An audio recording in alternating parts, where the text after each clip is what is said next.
Walau Ketua Komisi Pemberantasan Korupsi atau KPK periode sebelumnya Inspektur Jenderal Purn Firly Bahuri dicopot dari jabatannya karena menjadi tersangka kasus dugaan pemerasan.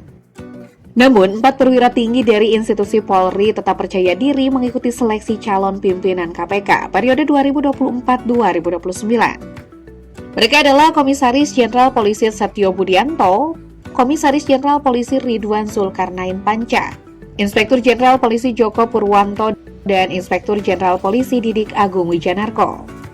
Sejauh ini, dari 5 pimpinan KPK terpilih, 2 diantaranya berlatar kepolisian. Apakah menurutmu panitia seleksi calon pimpinan KPK masih akan memilih formasi petinggi KPK dari kalangan kepolisian, ataukah dari latar lain? Sebab sejauh ini format Ketua KPK yang pernah ada selalu syarat dengan bumbu kontroversi bernuansa politis.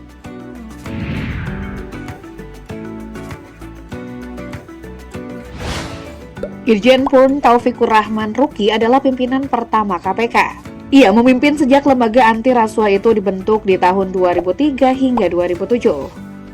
Pria kelahiran 18 Mei 1946 ini adalah pimpinan KPK dengan misi signifikan untuk mewujudkan good and clean governance di Indonesia selama kepemimpinannya. Sayangnya, meski memiliki misi yang ambisius, namun KPK generasi pertama pimpinan Ruki dianggap oleh politisi PDIP Trimedia Panjaitan masih tebang pilih dalam memberantas para koruptor. Ruki CS dinilai belum berani menyentuh 4 golongan atas di negeri ini. Pada 2015, Taufikur Rahman juga pernah ditunjuk oleh Presiden Jokowi sebagai Ketua KPK sementara untuk mengisi kekosongan pimpinan yang ditinggalkan oleh Abraham Samad. Bukannya memperbaiki kinerjanya di masa lalu yang banyak menuai kritik. Kelemahan KPK oleh Ruki misalnya adalah pernyataan tak sanggup menangani kasus cicak versus buaya yang melibatkan KPK versus Polri. Kedua, Ruki lepas tangan dan melimpahkan kasus Budi Gunawan ke Kejaksaan Agung yang berakhir pada bebasnya Budi Gunawan dari sangkaan memiliki rekening gendut. Poin ketiga, Ruki menjadi pimpinan KPK pertama yang memberikan sanksi kepada anak buahnya karena melontarkan kritik. Keempat, Ruki dianggap melakukan pengkhianatan terkait kasus yang menimpa Novel Baswedan. Adapun poin kelima yang dianggap sebagai pelemahan terhadap KPK adalah ketidakjelasan sikap Ruki antara menyetujui dan menolak revisi Undang-Undang Nomor 30 Tahun 2002 tentang Komisi Pemberantasan Korupsi.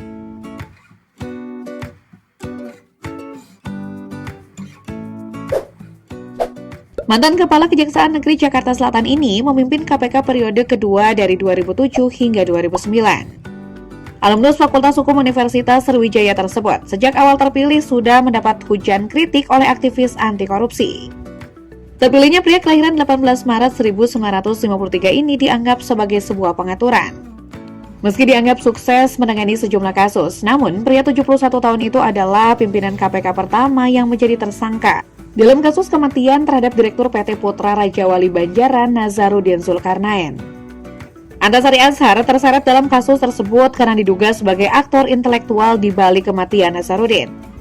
Menurut polisi, nama Antasari mencuat karena ditemukan bukti pesan singkat yang bernada ancaman terhadap Nazarudin. Antasari membantah telah mengirim pesan tersebut dan menyebut tudingan itu tidak benar, meski mengaku mengenal Nazarudin. Akan tetapi, ia bersikeras bahwa KPK justru tengah melindungi Nazarudin yang merupakan saksi dari kasus dugaan korupsi di PT Raja Wali Nusantara Indonesia atau RNI.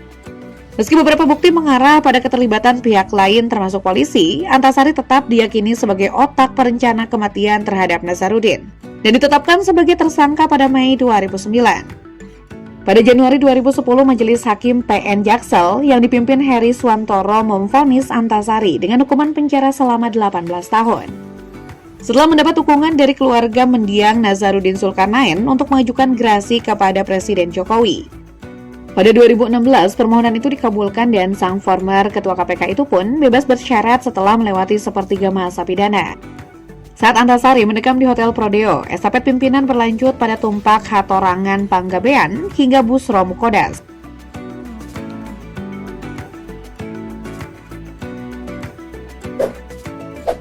Pimpinan KPK sejak 2011 hingga 2015 dinahkodai oleh Abraham Samad yang memiliki latar aktivis anti korupsi dan pengacara.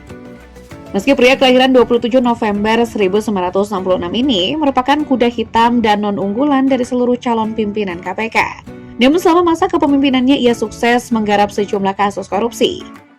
Namun, alumnus Fakultas Hukum Universitas Hasanuddin ini mulai mencuatkan kontroversi setelah dikabarkan gagal diusung oleh calon Presiden Joko Widodo sebagai calon wakil presiden dan lebih memilih Yusuf Kala pada Pilpres 2014.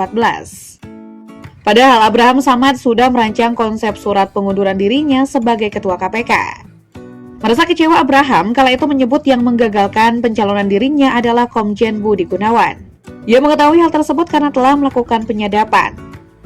Pasca Presiden Jokowi terpilih, ketegangan antara Polri versus KPK atau yang dikenal dengan istilah buaya versus cicak sedang panas-panasnya. Sehari setelah Jokowi menunjuk Budi Gunawan sebagai calon Kapolri di awal 2015, KPK menyusul menetapkan Budi Gunawan sebagai tersangka kasus rekening gendut. Sehari setelahnya beredar foto mesra Abraham Samad bersama Putri Indonesia 2014 Elvira Davina Mira, yang belakangan terbukti adalah rekayasa. Seakan tak mau kalah, Polri yang sebelumnya menetapkan sejumlah pimpinan KPK sebagai tersangka, pada akhirnya juga menyasar pucuk pimpinan. Pada Februari 2015, Kapolda Sulsel Bar menetapkan Abraham Samad sebagai tersangka pemalsuan dokumen. Pasca ditetapkan sebagai tersangka, Abraham Samad diberhentikan oleh Presiden Jokowi dari posisi Ketua KPK.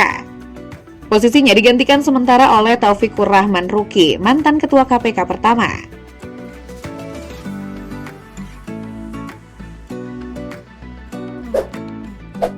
Dilantik Presiden Joko Widodo pada 21 Desember 2015 dengan masa jabatan hingga 2019. Pria kelahiran 1 Agustus 1956 ini tercatat menjadi insinyur Indonesia pertama yang memimpin lembaga penegakan hukum.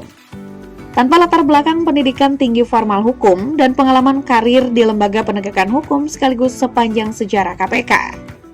Alumnus Institut Teknologi 10 November ini menangani salah satu mega korupsi EKTP. Namun yang menjadi kontroversi adalah saat dirinya mengaku pernah diminta oleh Presiden Jokowi untuk menghentikan kasus yang menggiring mantan Ketua DPR Setio Novanto ke kursi pesakitan tersebut. Menurut pengakuan Agus, saat itu ia bertemu dengan Jokowi sang presiden yang terlihat marah meminta kasus yang melibatkan petinggi Golkar itu dihentikan. Saat itu KPK memang sudah mengeluarkan surat perintah penyidikan pada Setio Novanto. Namun pernyataan Agus Raharjo pada akhir 2023 itu dibantah oleh pihak istana. Koordinator Staf Khusus Presiden Ari Dwi Payana menyatakan bahwa pihaknya tidak menemukan salinan rekam jejak dari pertemuan tersebut. Ari juga membantah adanya instruksi khusus dari Jokowi kepada KPK untuk menghentikan proses hukum terhadap Setnov sapaan tersangka tersebut.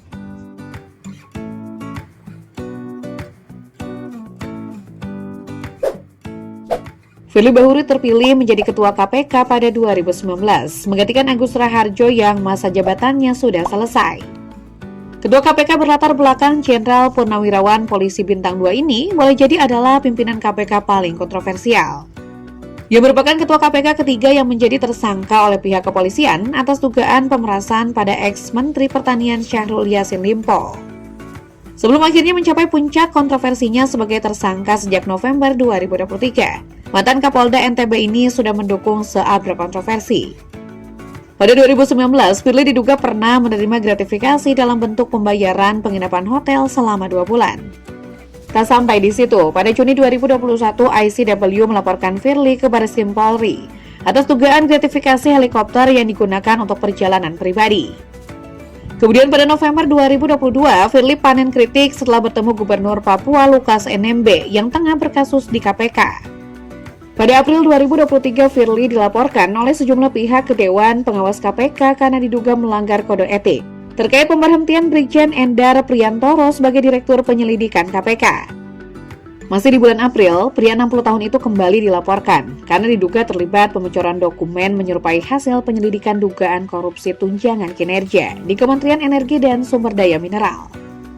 Firly juga pernah dilaporkan kelompok aktivis 98 Nusantara ke Dewan Pengawas karena diduga melibatkan Badan Pemeriksa Keuangan untuk menaikkan penanganan kasus Formula E ke tahap penyidikan yang diduga menyasar Anies Baswedan.